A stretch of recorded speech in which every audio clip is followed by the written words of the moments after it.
ಅದನ್ನ ಯಾರ್ಯಾರು ತಿನ್ನೋಕ್ಕೆ ಇಷ್ಟಪಡಲ್ಲ ಅವ್ರು ಈ ರೀತಿ ಮಾಡಿ ತುಂಬಾ ಚೆನ್ನಾಗಿರುತ್ತೆ.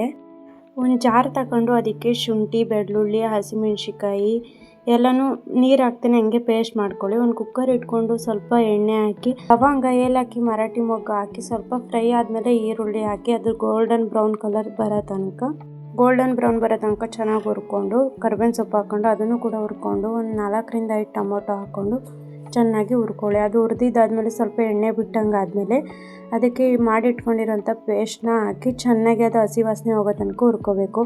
ಇಲ್ಲಿ ನಾನು ಟೇಸ್ಟ್ಗೋಸ್ಕರ ಬಾತ್ ಪೌಡ್ರು ಮತ್ತು ಚಿಕನ್ ಮಸಾಲಾನ ಯೂಸ್ ಮಾಡಿದ್ದೀನಿ. ಸ್ವಲ್ಪ ಹಾಕಿ ಅದು ಚೆನ್ನಾಗಿ ಹುರ್ಕೊಂಡು ನಮಗೆ ಅಳತೆಗೆ ಎಷ್ಟು ನೀರು ಬೇಕಾಗುತ್ತೆ ಅಷ್ಟು ಹಾಕ್ಕೊಂಡು ಚೆನ್ನಾಗಿ ಒಂದ್ಸಲ ಮಿಕ್ಸ್ ಮಾಡ್ಕೊಳ್ಳಿ. ಮಿಕ್ಸ್ ಮಾಡಿಕೊಂಡು ಸ್ವಲ್ಪ ಕುದಿದ್ಮೇಲೆ ನಮಗೆ ಎಷ್ಟು ರುಚಿಗೆ ಉಪ್ಪು ಬೇಕು ಅಷ್ಟನ್ನು ಹಾಕ್ಕೊಂಡು ಅದನ್ನು ಸ್ವಲ್ಪ ಬೇಯೋದಕ್ಕೆ ಬಿಟ್ಟು ಟೇಸ್ಟ್ ನೋಡಿಕೊಂಡು ನಾವು ತೊಳೆದಿಟ್ಕೊಂಡಿರೋಂತಹ ಅಕ್ಕಿನ ಹಾಕಿ ಇನ್ನೊಂದು ಸಲ ಚೆನ್ನಾಗಿ ಮಿಕ್ಸ್ ಮಾಡ್ಕೊಳ್ಳಿ. ಚೆನ್ನಾಗಿ ಮಿಕ್ಸ್ ಮಾಡ್ಕೊಂಡಾಗಿದ್ಮೇಲೆ ಲಾಸ್ಟಲ್ಲಿ ಕೊತ್ತಂಬರಿ ಸೊಪ್ಪನ್ನ ಹಾಕಿ ಮೊದಲೇ ಹಾಕಿದ್ರೆ ಅದು ಫ್ಲೇವರ್ ಎಲ್ಲ ಹೊರಟೋಗುತ್ತೆ. ಅದಕ್ಕೆ ಲಾಸ್ಟಲ್ಲಿ ಹಾಕಿ ಈಗ ಲಿಡ್ನ ಕ್ಲೋಸ್ ಮಾಡಿ ಒಂದು ವಿಷಲ್ ಹೊಡ್ಸಿದ್ಮೇಲೆ ನೋಡಿ ಈ ಥರ ಆಗಿದೆ.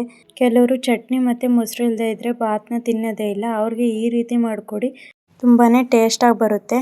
ವಿಡಿಯೋ ಇಷ್ಟ ಆದರೆ ಲೈಕ್ ಮಾಡಿ, ಶೇರ್ ಮಾಡಿ, ಫಾಲೋ ಮಾಡ್ಕೊಳ್ಳಿ.